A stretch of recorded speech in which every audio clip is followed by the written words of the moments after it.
بسم اللہ الرحمن الرحیم۔ السلام علیکم۔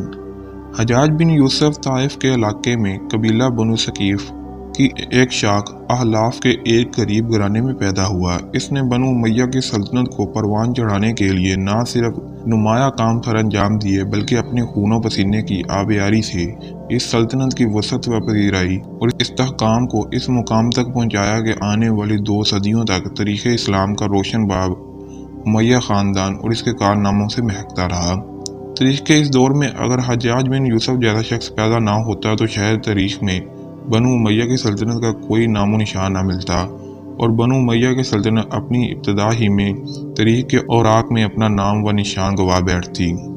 بعض روایتوں سے پتہ چلا کہ جب حجاج بن یوسف پیدا ہوا تو اس نے اپنی ماں کا دودھ پینے سے انکار کر دیا، جس سے اس کے قبیلہ کے لوگ بڑے پریشان ہوئے اور دودھ پلانے کے لیے ہر ممکن کوشش کرنے لگے، لیکن کامیابی نہ ہوئی۔ آخر کار کسی دانا نے یہ تجویز پیش کی کہ اگر اس کو 3 دن تک کسی بھیڑ کا دودھ پلایا جائے تو یہ چوتھے دن اپنی ماں کا دودھ پینا شروع کر دے گا۔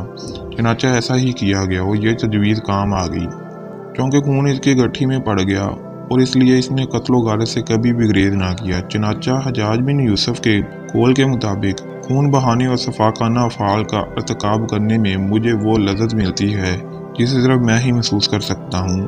حجاج بن یوسف ایک بہت ہی سخت اور ظالم حکمران تھا۔